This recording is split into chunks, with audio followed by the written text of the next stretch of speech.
Good afternoon everyone, welcome back in Diksha nursing academy Gohana, जहां आप लोग प्रिपरेशन करोगे post BSc and BSc nursing entrance exam के लिए। Myself Sachin Bhardwaj, your biology mentor. और लास्ट क्लास में हमने डिस्कस किया था about male reproductive part, that is androecium. The unit of androecium is stamen. Stamen को हमने एक और नाम दिया था, this is also known as microsporophyll, जहां पर माइक्रोस्पोर की फॉर्मेशन होती है। ये जो स्टेमन है इसके अंदर क्या प्रेजेंट है? दो पार्ट है, एंथर और फिलामेंट। एंथर के अंदर फॉर्मेशन होती है किसकी? पोलन ग्रेन्स की, जो किससे डेवलप होके बने हैं? माइक्रोस्पोर। क्लियर है? ये जो माइक्रोस्पोर, ये पोलन ग्रेन की फॉर्मेशन हुई है, किस डिवीजन से हुई है? पहले one meiosis and two mitosis, जिसका रिजल्ट होता है one vegetative cell plus two male gametes. Two male gamete की फॉर्मेशन होगी। तो एक तो हो गई वेजिटेटिव सेल और टू मेल गैमेट्स। सो ये जो है कंप्लीट यहां पर फॉर्मेशन होगी किसके अंदर? माइक्रो स्पोरेंजियम के अंदर, माइक्रोस्पोरेंजियम के अंदर, या फिर कह सकते हैं पोलन सैक के अंदर। तो इसके अंदर पोलन ग्रेन्स की फॉर्मेशन हो रही है। पोलन ग्रेन्स को हमने एक और नाम दिया था, pollen grains are also known as male gametophyte. Male gametophyte. Clear है यहां तक? सो नेक्स्ट, जो पोलन ग्रेन्स हैं, पोलन ग्रेन्स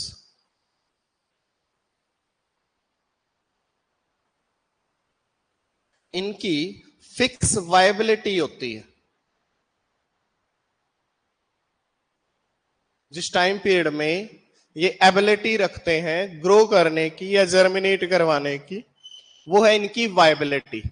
और ये जो वायबिलिटी है ये डिपेंड करती है टू फैक्टर्स पे। One factor is intrinsic factor and second factor is extrinsic factor. One factor is intrinsic and second one is extrinsic factor. Intrinsic factors में आते हैं genetic factors, जीन, वो इन्वॉल्व होते हैं इसके इंट्रिंसिक फैक्टर के अंदर। जबकि एक्सट्रिंसिक फैक्टर में कौन कौन से आते हैं? सो यहां पर है, one is temperature, second one is moisture. One is temperature and second one is moisture. तो ये जो वायबिलिटी है पोलन ग्रेन्स की, ये दोनों ही फैक्टर्स पे डिपेंड करती है, external as well as internal factors. और इसी वजह से जो वायबिलिटी है वो डिफरेंट प्लांट्स में वेरी करती है। जैसे अगर हम एग्जांपल लें वीट, या ओवरऑल कह दें हम, दैट इज सेबस, तो इनकी जो वायबिलिटी है, pollen viability, that is of 30 minutes. जबकि अगर हम बात करें फैमिली, कौन सी? रोजिएसी फैमिली, सोलेनियसी फैमिली, इसके अलावा लेग्यूमिनेसी फैमिली। तो इस फैमिली की जो पोलन वायबिलिटी है वो सेवरल मंथ तक वेरी करती है। तो ये जो पोलन वायबिलिटी है ये डिफरेंट प्लांट्स के लिए डिफरेंट होती है। नेक्स्ट वन, हम पोलन्स को स्टोर कर सकते हैं। Pollen storage. और ये जो पोलन स्टोरेज होता है ये होता है liquid nitrogen. Temperature is -196 degree Celsius, and this is useful for crop breeding programs.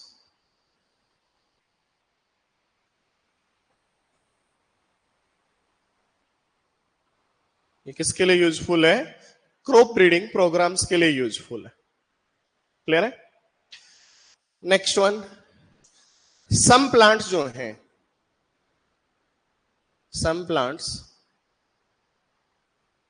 उनकी जो पोलन ग्रेन्स हैं, pollen grains cause allergy, pollen allergy. Means हम कह सकते हैं कि कुछ प्लांट्स के जो पोलन ग्रेन्स हैं वो एज ए एलर्जन का काम करते हैं। एलर्जन्स, वो एलर्जी कोज करते हैं। सीवियर केसेस में यही जो है वो कोज कर सकते हैं, जैसे ब्रोंकाइटिस, एस्थमा। तो ऐसे रेस्पिरेटरी डिसऑर्डर्स को ये लीड कर सकता है। Respiratory disorder.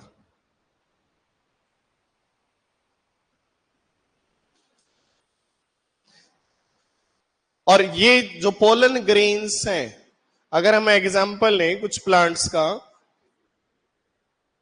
तो जैसे कैरेट ग्रास,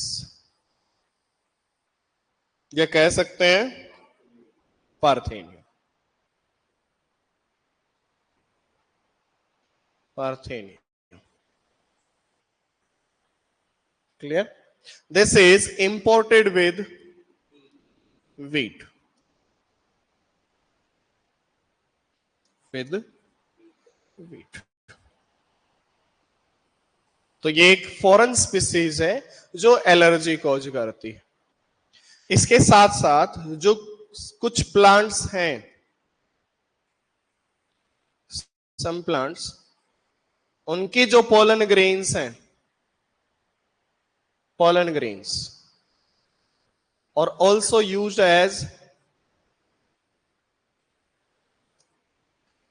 न्यूट्रिटिव सप्लीमेंट। यानी वो क्या करते हैं? न्यूट्रिशन प्रोवाइड करते हैं। Provide nutrition. तो वो न्यूट्रिशन प्रोवाइड करेंगे। और ये जो न्यूट्रिशन प्रोवाइड कर रहे हैं, इनका यूज कहां किया जाता है? To increase the performance, to increase the performance of race horses. Race horses की परफॉर्मेंस इंक्रीज होगी। उसके साथ साथ ऑल्सो यूज्ड फॉर एथलेट्स। उनकी परफॉर्मेंस को भी इंक्रीज करने के लिए पोलन ग्रेन्स को यूज किया जाता है। सो this is complete about pollen grains. Next part is female reproductive part, that is gynoecium. Gynoecium is female reproductive part. Female reproductive part. And the unit of gynoecium is, we can say that pistil or carpel. जैसे हमने बात की थी स्टेमन, क्या नाम दिया था इसको एक और? मेगा सॉरी माइक्रो स्पोरोफिल, जहां माइक्रोस्पोर्स की फॉर्मेशन हो रही थी। सो अब यहां हम फॉर्मेशन करवाएंगे किसकी? मेगास्पोर की, यानी फ्लावर के इस पार्ट के पास फीमेल गैमेट्स की फॉर्मेशन होगी। जो पिस्टिल है या कह सकते हैं कार्पल है, this is made up of 3 parts. 3 parts का जो है एक कंप्लीट पार्ट बना हुआ है। First part is stigma,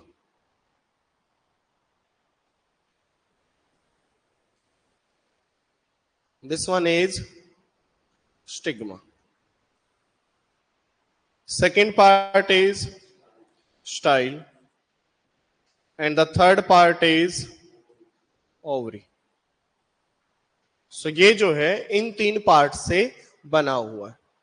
first is stigma. Stigma is the landing platform for pollen grains. Landing platform for pollen grains. तो ये लैंडिंग प्लेटफॉर्म है किसके लिए? pollen grains के लिए। Second part is style which connect stigma with ovary. तो यहां पर जो टिश्यू है वो पाथवे क्रिएट करवाते हैं किसके लिए? पोलन ट्यूब के लिए। इसके थ्रू किसकी फॉर्मेशन होती है? पोलन ट्यूब की फॉर्मेशन होती है। समझ में आ गया? और last swollen part is, this is the swollen part, basal part. और ये ओवरी जो है वो कहां पर कनेक्टेड है फिर? This is connected to the, this part is thalamus. ये जुड़ी हुई है किससे? थैलेमस से जुड़ी हुई है। सो this is the complete parts of female reproductive part, that is gynoecium. अब ये जो गाइनोसियम है इसकी जो यूनिट है कार्पल, कार्पल, ये फ्लावर के पास हो सकता है एक सिंगल कार्पल प्रेजेंट हो, उस कंडीशन को हम क्या नाम देंगे? Mono carpellary, monocarpellary condition. तो यहां पर क्या प्रेजेंट है? सिंगल कार्पल प्रेजेंट है या सिंगल पिस्टिल कह सकते हैं, यहां पर प्रेजेंट होता है, जैसे मैंगो के अंदर।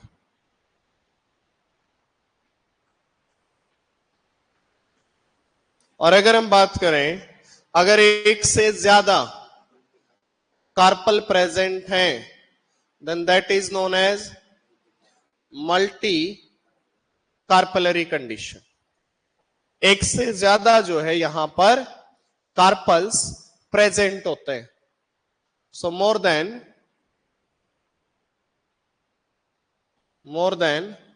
One carpel is present. एक से ज्यादा जो है यहां पे कार्पल्स प्रेजेंट होंगे।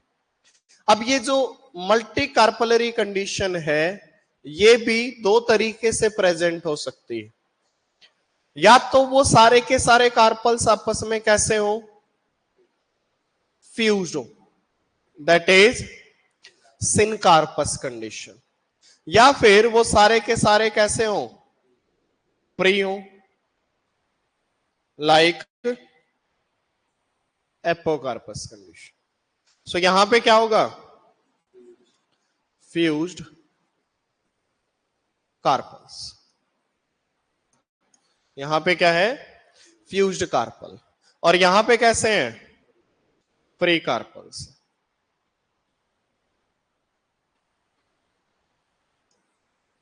जैसे टोमेटो के अंदर वो कंडीशन फ्यूज्ड होती है, जबकि रोज के अंदर, लोटस के अंदर वो फ्री कंडीशन। ऐसा ही एक डायग्राम दे रखा है एनसीईआरटी में भी, जो दिखाता है कि कौन सा जो है, पहला जो बी वाला डायग्राम है वहां पे वो फ्यूज्ड कंडीशन दिखाता है सिनकार्पस पेपेवर के अंदर, जबकि हिबिस्कस के अंदर कैसा दिखा रखा है, next apocarpous free condition. Clear है? तो एनसीईआरटी ने इन दोनों के ही डायग्राम्स दे रखे, जिसमें मल्टी कार्पलरी कंडीशन है, एक से ज्यादा कार्पल्स प्रेजेंट है वहां पे। अब अगर हम डायग्राम देखें, हम पहले बात कर लेते हैं swollen part, that is ovary. Swollen part कौन सा है, ओवरी। इस ओवरी की स्ट्रक्चर डिस्कस कर लेते हैं। अब इस ओवरी के अंदर जहां पे अटैचमेंट है, that part is known as placenta.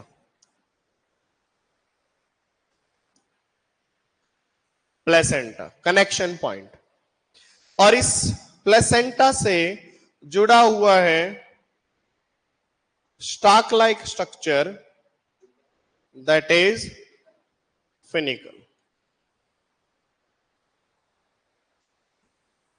This is stalk like structure.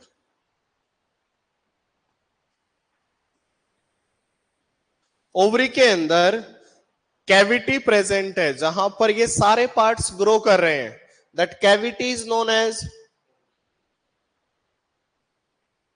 Ovarian cavity, या इसी को एक और नाम देते हैं, that is locule. Ovarian cavity या फिर इसी को क्या नाम देंगे, लोक्यूल, जहां पर ये पार्ट्स ग्रो कर रहे हैं। अब नेक्स्ट जो होगा वो होगा इसका कनेक्शन पॉइंट। तो ये हो गया connection point. The connection point is hilum. Next, कि जो हाइलम है ये एक्सटेंड करता है और फॉर्मेशन करता है किसकी, ये फॉर्मेशन करवाता है आउटर कवरिंग्स की। The outer coverings are integuments.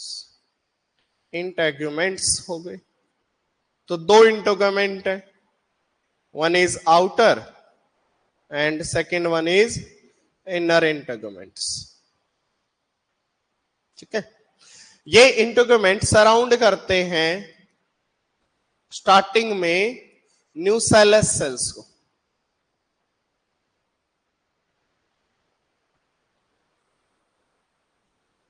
Nucellus cells को, ये जो न्यूसेलस सेल है इन्हीं में डेवलपमेंट होती है, और ये अंदर किसकी फॉर्मेशन करते हैं,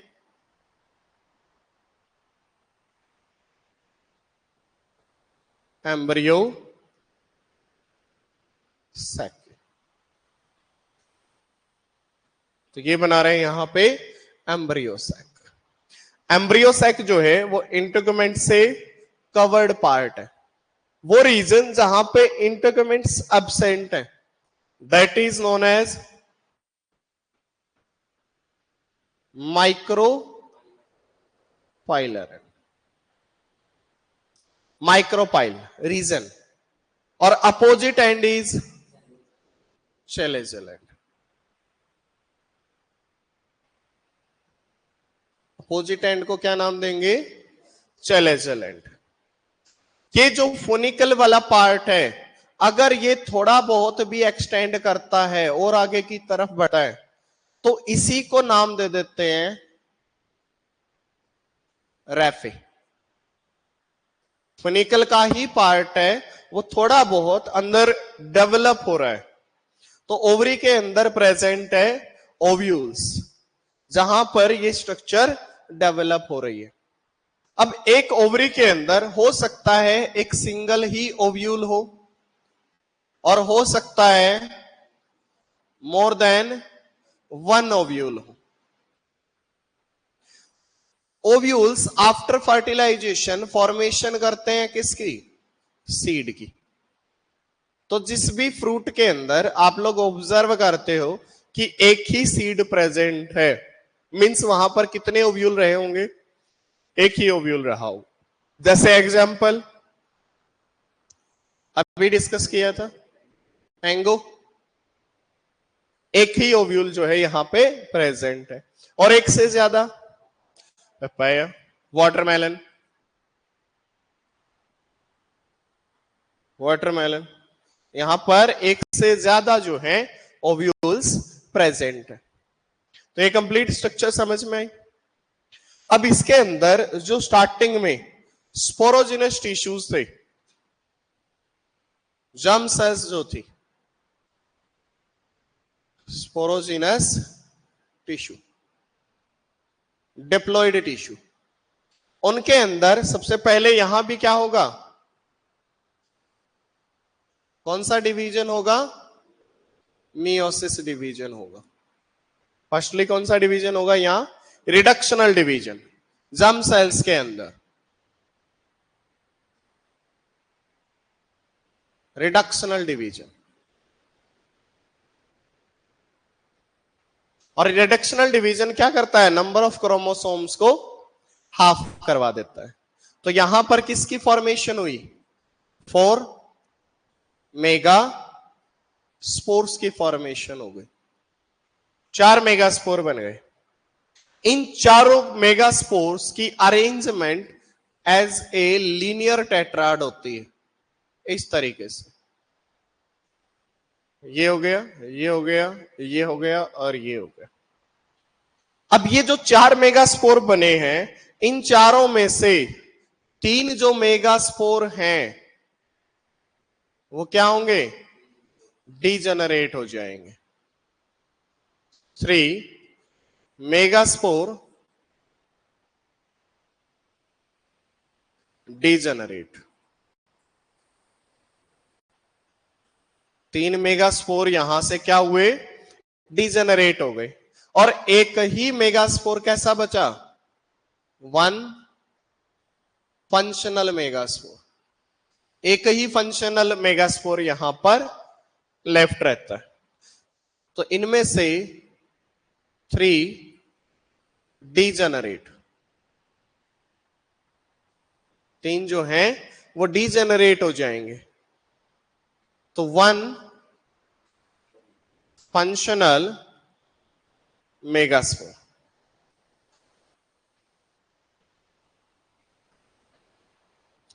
एक फंक्शनल मेगास्पोर बनेगा। अब जो एक फंक्शनल मेगास्पोर है, जैसे ये एक फंक्शनल हो गया मेगास्पोर, इसमें पहले क्या होगा? माइटोसिस। ये बन चुकी है हैप्लॉइड स्ट्रक्चर, और कभी भी हैप्लॉइड स्ट्रक्चर में मियोसिस नहीं हो सकता। माइटोसिस और मियोसिस में अगर हम बात करें तो ये हर टाइप की सेल के अंदर हो सकता है, चाहे वो हैप्लॉइड हो, चाहे वो डिप्लॉइड हो, या कैसी भी प्लॉइडी की हो, चाहे वो ओड प्लॉइडी वाली है, चाहे वो इवन प्लॉइडी वाली है। कोई भी प्लॉइडी वाली सेल हो, उसके अंदर माइटोसिस परफॉर्म हो सकता है। लेकिन जो मियोसिस है वो सिर्फ और सिर्फ कैसी प्लॉइडी में होगा? Even ploidy. ओड प्लॉइडी में कभी भी पॉसिबल नहीं है। क्लियर है? तो यहां पर अब क्योंकि ये कैसी सेल हो चुकी है? Haploid cell. तो इस हैप्लॉइड सेल के अंदर कौन सा डिवीजन होगा? माइटोसिस होगा। और माइटोसिस में भी नॉर्मली कल भी बताया था कि सेल अगर डिवाइड करेगी तो पहले क्या होगा?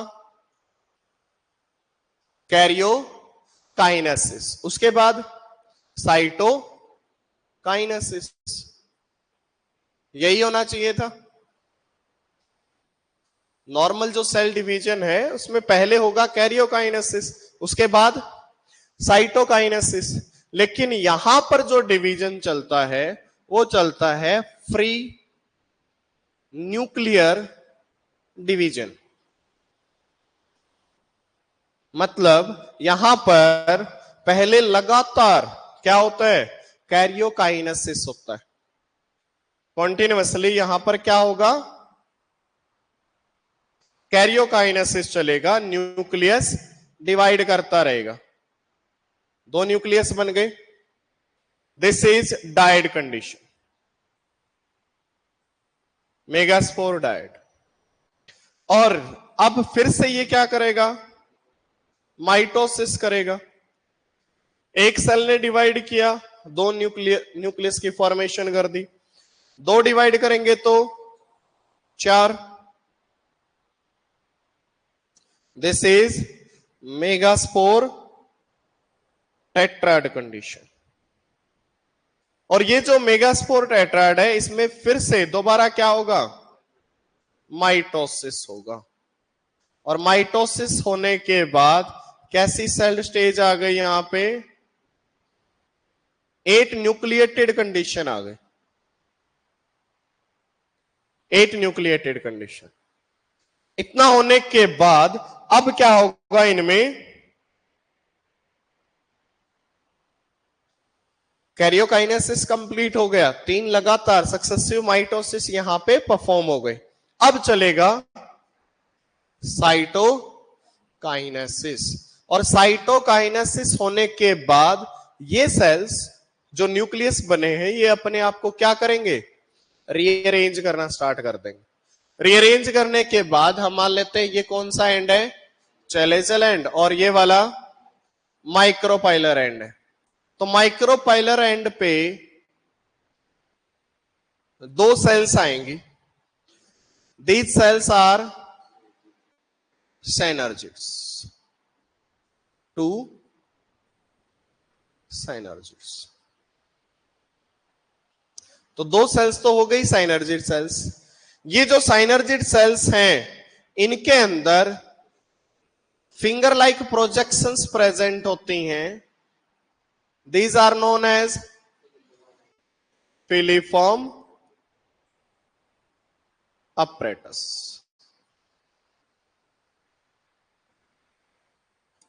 फिलिफॉर्म apparatus, ठीक है। तो दो साइनर्जिड सेल्स हो गई, एक माइक्रोपिलर और दूसरा चैलेजल एंड। तो दो साइनर्जिड जो है वो किस एंड पे प्रेजेंट है, माइक्रोपिलर एंड। इन साइनर्जिड्स के ऊपर एक और सेल प्रेजेंट होगी, दैट इज एग। तो माइक्रोपिलर एंड पे ये 3 सेल्स अरेंज हो गई। इन दोनों या कह सकते हो तीनों सेल्स को मिलाकर नाम देते हैं एग अपरेटस। क्या नाम देंगे, एग अपरेटस, ठीक है। उसके बाद माइक्रोपिलर एंड से अपोजिट आते हैं चैलेजल एंड पे।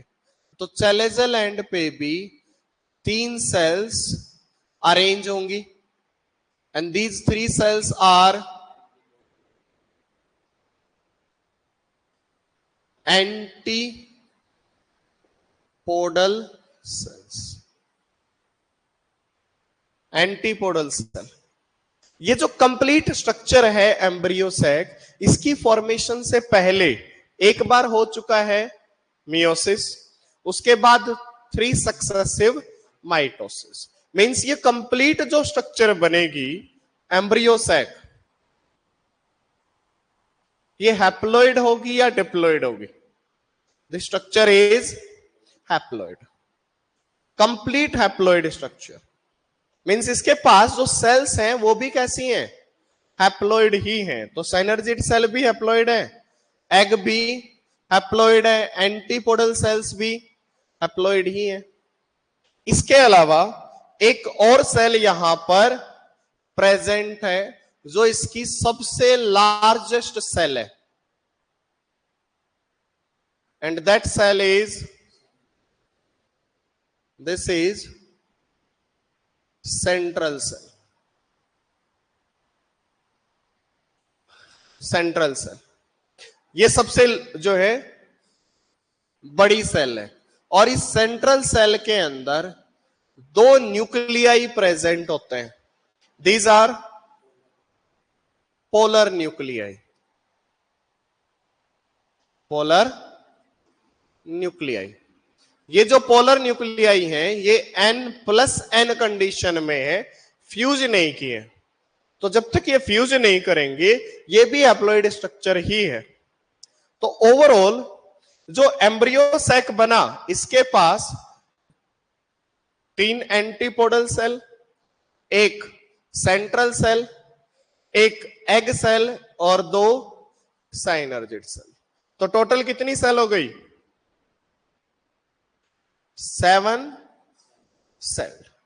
और न्यूक्लियस कितने हो गए? 1 2 3 4 5 6 7 and 8. So this is 7 celled 8 nucleated condition. और ये किसमें आती है? एम्ब्रियो सैक के अंदर। क्लियर है? ये जो फिलीफॉर्म अपरेटस है इसका फंक्शन क्या है? This is responsible for guide the pollen tube. इसका काम है कि पोलन ट्यूब कहां से एंटर करे? माइक्रोपिलर एंड से ही एंट्री करे। तो अगर पोलन ट्यूब यहां से एंट्री करती है, यहां से पोलन ट्यूब आई, तो वो एक साइनर्जिड को क्या करेगी? डिजेनरेट करेगी। पोलन ट्यूब यहां से आई और इस कंडीशन को, जिसमें पोलन ट्यूब माइक्रोपिलर एंड से ही एंट्री करती है, this is known as porogamy. This is known as porogamy. अगर वो किससे एंटर करे? माइक्रोपिलर एंड से। अगर वही पोलन ट्यूब एंटर कर जाए किससे? इंटीगुमेंट वाले पार्ट से, न्यूसेलस वाले पार्ट से, वहां से एंटर कर रही है, that is known as mesogamy.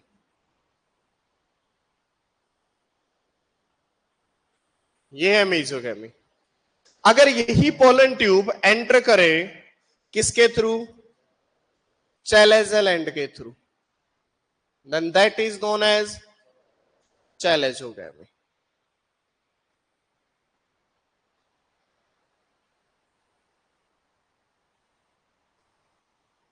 तो 3 टाइप से वो एंट्री कर सकती है। मैक्सिमम कौन सा केस है यहां पे? पोरोगैमी, जहां पोलन ट्यूब किस एंड के थ्रू एंट्री करेगी?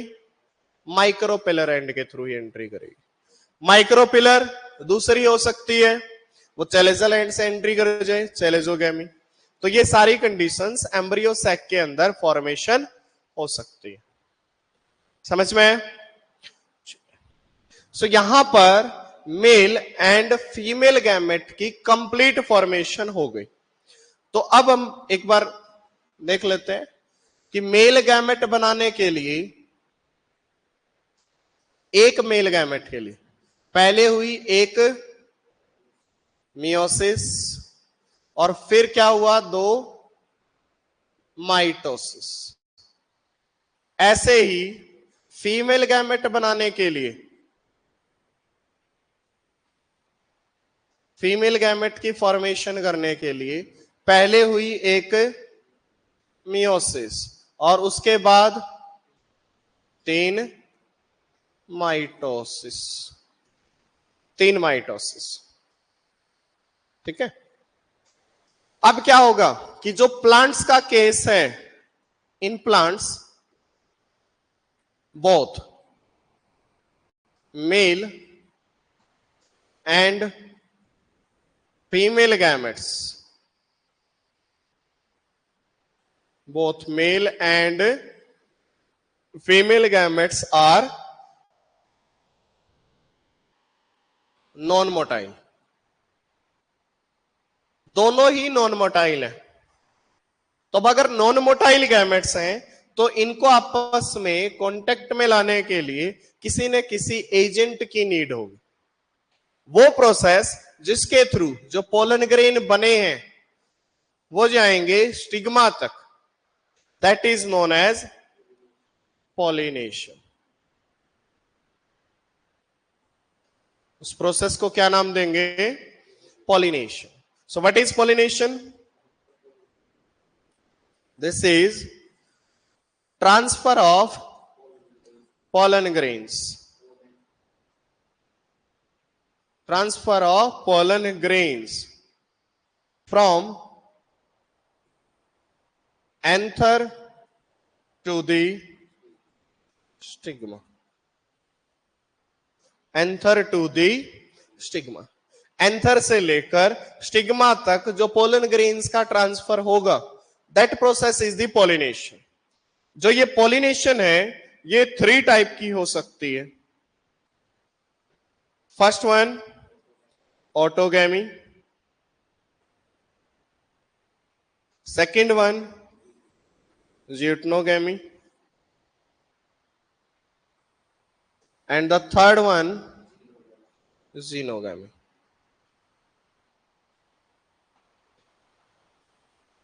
ज़ीनोगैमी।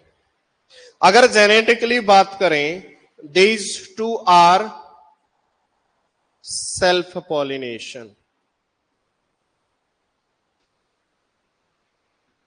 Self pollination. और ये कैसा है? Cross pollination.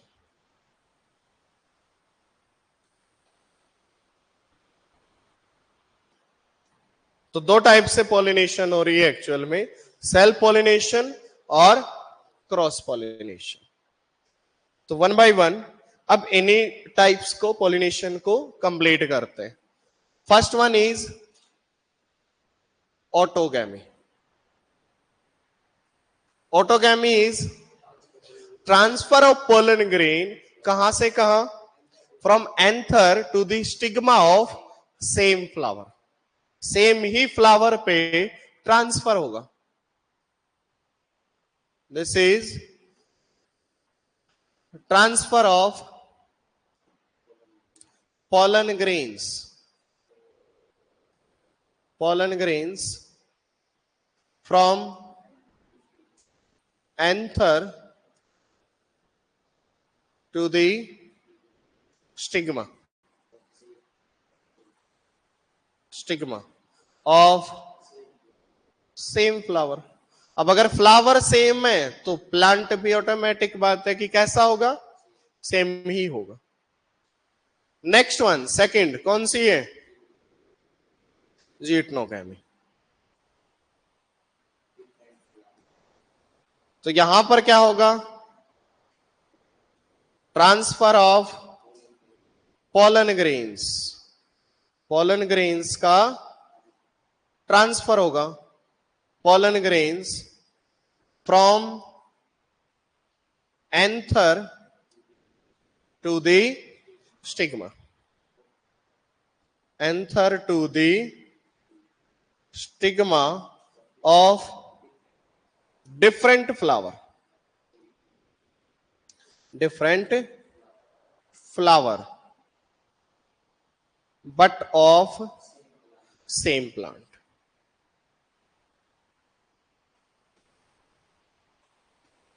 मीन्स ऑटोगैमी होने के लिए फ्लावर का क्या होना पड़ेगा? Bisexual condition. फ्लावर के पास दोनों ही रिप्रोडक्टिव पार्ट होने चाहिए, तभी वो सेम फ्लावर में पॉलिनेशन कर सकता है। यहां पर क्या होगा कि जो प्लांट है उसके पास दोनों टाइप के फ्लावर होने चाहिए। One is male reproductive and second one is female reproductive containing flower. दोनों पार्ट भले ही अलग अलग फ्लावर पे हो लेकिन सेम प्लांट पे होने चाहिए, तब वो ज़्यूटोगैमी प्रोसेस को परफॉर्म कर सकता है। अब अगर हम ज़्यूटोगैमी का देखें तो ये जेनेटिकली कैसा है? This is genetically self pollination, this is genetically self pollination. और अगर फंक्शनली देखें तो functionally this is cross pollination. Functionally कैसा होगा? ये क्रॉस पॉलिनेशन होगा। यहां तक समझ में है? Third one is xenogamy. Xenogamy, this is transfer of pollen grains, transfer of pollen grains from anther to the stigma, anther to the stigma of different flower,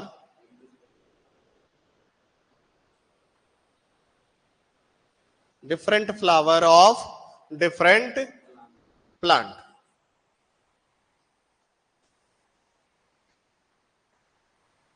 तो यहां प्लांट भी डिफरेंट होगा और फ्लावर भी डिफरेंट होगा, दोनों ही different होंगे। Means ये फंक्शनली भी और जेनेटिकली भी कैसा है? Cross pollination. तो ये फंक्शनली भी और जेनेटिकली भी। किस टाइप का पॉलिनेशन है? Cross pollination. क्रॉस पॉलिनेशन है ये। नेक्स्ट वन, जो एजेंट पॉलिनेशन करवाएंगे उन एजेंट्स को क्या नाम देते हैं? पॉलिनेटर्स। Agents are pollinators. तो ये जो पॉलिनेटिंग एजेंट्स हैं, पॉलिनेटिंग एजेंट्स, ये कौन कौन से हो सकते हैं? तो हो सकते हैं ये एबायोटिक एजेंट्स हो, या हो सकता है ये बायोटिक एजेंट्स हो। बायोटिक एजेंट्स, दोनों ही टाइप के एजेंट हो सकते हैं। मींस नॉन लिविंग फैक्टर्स भी हो सकते हैं और लिविंग फैक्टर्स भी हो सकते हैं। तो दोनों ही एजेंट जो हैं पॉलिनेशन करवा सकते हैं। कौन कौन से? Abiotic agent as well as biotic agents. अब जो एबायोटिक एजेंट है, तो पहला है एबायोटिक एजेंट्स और दूसरा कौन सा है? Biotic agents. Biotic agents, biotic as well as abiotic agents. तो यहां अभी हमने लिखा था दिस इज नॉन लिविंग और ये कैसा है? लिविंग। तो जो एबायोटिक एजेंट है इसमें कौन कौन से हो सकते हैं? मे बी वाटर और मे बी विंड। अगर वो वाटर होगा then this is known as hydro. Hydro word जो है वो वाटर के लिए लिया जाता है, हाइड्रोफिल। और अगर विंड के थ्रू होगा तो एनीमोफिल।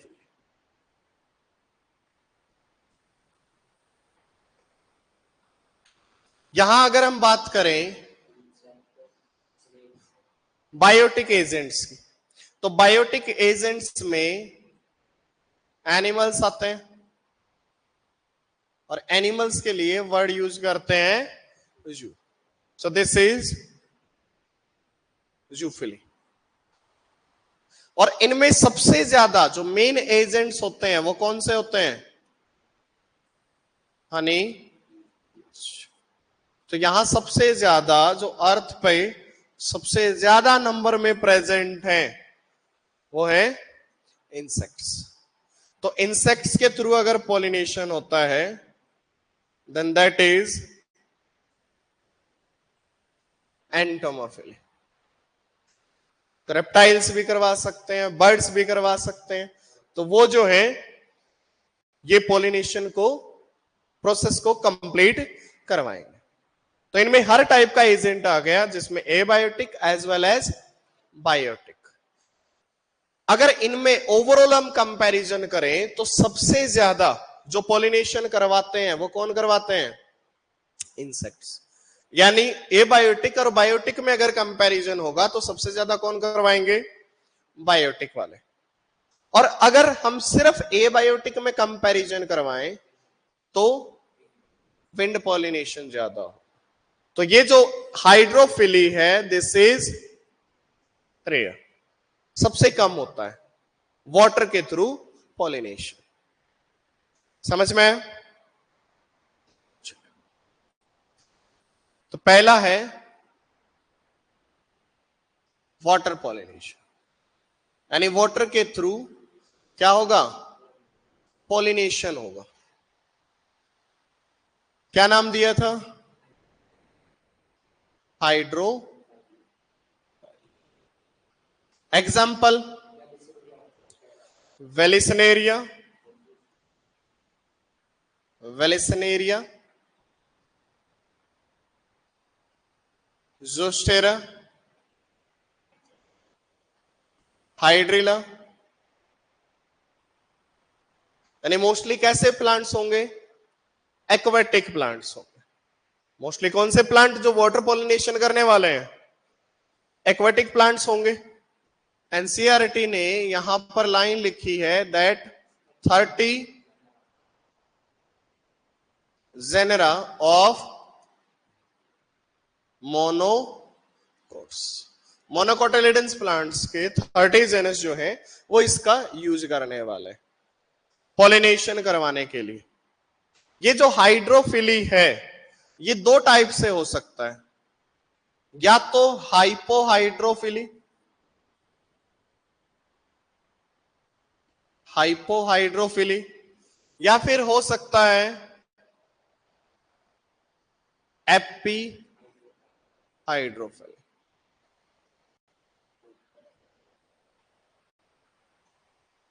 ठीक है। तो हाइपो जो है वो होगा वाटर सरफेस से नीचे की तरफ, जैसे ज़ोस्टेरा प्लांट के अंदर होता है।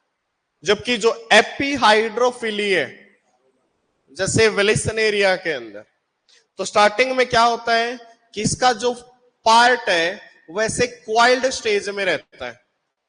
जैसे ही वो मैच्योर होता है तो वो स्ट्रेट होता है और सरफेस के ऊपर आता है। सो वाटर के सरफेस के ऊपर आने के बाद वो रिलीज करेगा किसको? Pollen grains. तो यहां जो पॉलिनेशन हो रहा है वो वाटर के सरफेस से ऊपर की तरफ हो रहा है, जबकि यहां जो पॉलिनेशन है वो बिलो वाटर सरफेस हो रहा है। तो ये दोनों टाइप से हाइड्रोफिली हो सकता है, यानी वाटर पॉलिनेशन दोनों ही मेथड से हो सकता है। अगर हम बात करें वेलिसनेरिया की और अगर हम बात करें यहां किसकी? ज़ोस्टेरा। क्लियर है? नेक्स्ट, जो प्लांट्स हैं, कौन से plant?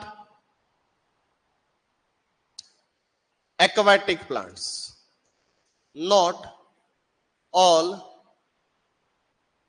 aquatic plants use water for pollination। सारे के सारे जो एक्वेटिक प्लांट्स हैं वो वाटर का यूज नहीं करते पॉलिनेशन करवाने के लिए।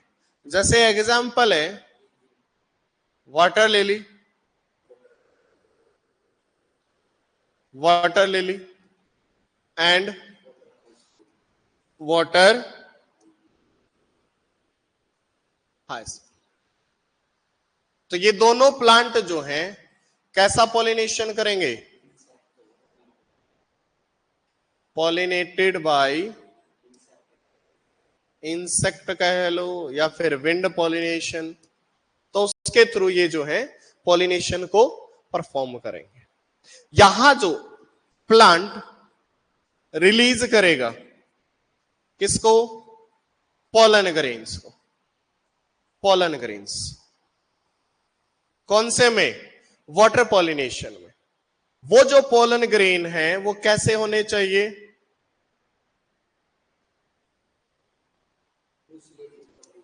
अनवेटेबल होने चाहिए।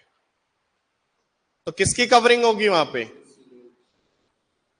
म्यूसिलेज शीट की वहां पे कवरिंग होगी। ठीक है, लाइट होने चाहिए। इसके अलावा फ्लावर जो है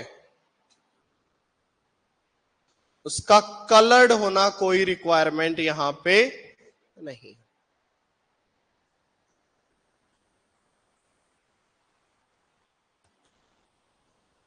ना ही कोई स्पेसिफिक उसके ऑर्डर की जरूरत है। Not scented,